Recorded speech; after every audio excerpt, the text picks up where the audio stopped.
আজকে আমি আপনাদেরকে রান্না করে দেখাবো মজাদার সুস্বাদু আলুর ডাল। এভাবে আমি আমার পরিবারের জন্য রান্না করি, আর এটা খুবই মজাদার এবং টেস্টি হয়। তো চলুন আমরা দেখি আলুর ডাল রান্না করতে কি কি উপকরণ লাগছে। আলুর ডাল রান্না করতে কি কি লাগছে: ধনিয়া পাতা কুচি, টমেটো কুচি, আদা রসুন বাটা, সামান্য হাফ চা চামচ মতো হলুদ ও মরিচের গুঁড়া, কয়েকটা কাঁচামরিচ এবং মানে ফোড়ন দিতে বাগার দিতে লাগছে আস্ত জিরা, পেঁয়াজ রসুন কুচি। আর এই হলো আলু, ছোট ছোট আলু নিয়েছি, লাল আলুগুলো। এগুলো মানে আলুর ডাল রান্না করতে এইসব আলুগুলো দিয়ে রান্না করলেই আলুর ডালটা বেশ সুস্বাদু হয়। এখন আমি আলুগুলোকে একেবারে ভর্তার মতো করে নেব। আলুগুলো হাতে ভর্তা করলে হয় কি, মানে ওরকম আঠালো ভাবটা হয় না, তাই আমি এটা শিলপাটায় বেটে নিব একেবারে, যাতে আঠালো হয়ে যায়। আলুর ডালটার মেইন স্বাদটাই হচ্ছে আঠালো ভাবটায়, তাই আমি এটা শিলপাটায় পুরো একদম ভর্তা করে নিব।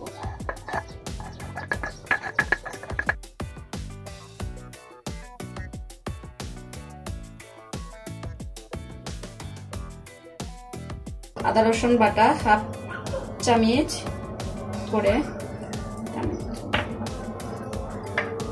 দিয়ে দেব, হলুদ মরিচের গুঁড়ো আর কাঁচামরিচ,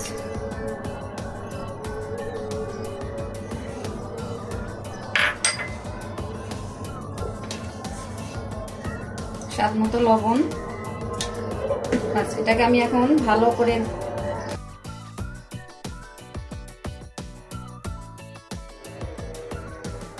চুলায় বসিয়ে দিয়েছি। এখন আমি এর ভিতরে কিছু টমেটো কুচি দিয়ে দেব।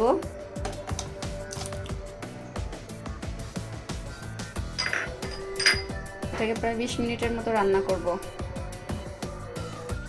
আমার ডালটা হয়ে গেছে, দেখতেই পাচ্ছেন কিভাবে ঘন হয়েছে এবং কতটা আঠালো হয়েছে। এখন আমি এটা নামিয়ে নেব। এটা বাগার দেওয়ার জন্য চলো একটা প্যান বসিয়ে দিচ্ছি। দিয়ে দিলাম পেঁয়াজ কুচি, রসুন কুচি,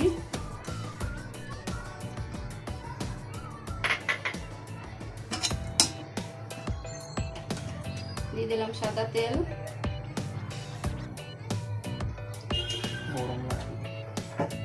আর দিলাম একটা আস্ত জিরা।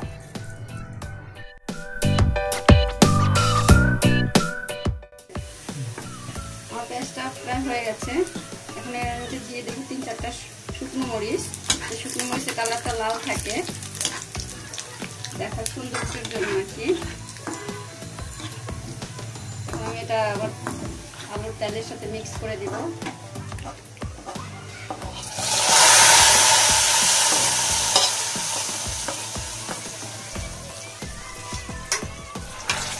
মিক্স করে কিছুক্ষণ রান্না করে নিব।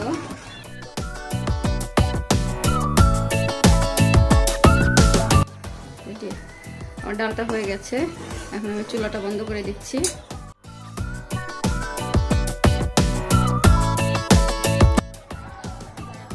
ডালটা নামিয়ে পরিবেশন করলাম। দেখতে পাচ্ছেন ডালটা কত সুন্দর হয়েছে, কত সুন্দর একটা আঠালো ভাব হয়েছে। আর আলুর ডালের মেইন হচ্ছে আঠালো ভাবটা থাকবে, মানে তাহলেই আলুর ডালটা অনেক মানে স্বাদটা দ্বিগুণ বেড়ে যায়। এভাবে আপনারা একবার রান্না করে দেখতে পারেন। অতি অল্প উপকরণ দিয়ে মজাদার সুস্বাদু আলুর ডাল পরিবারের সবাই পছন্দ করবে।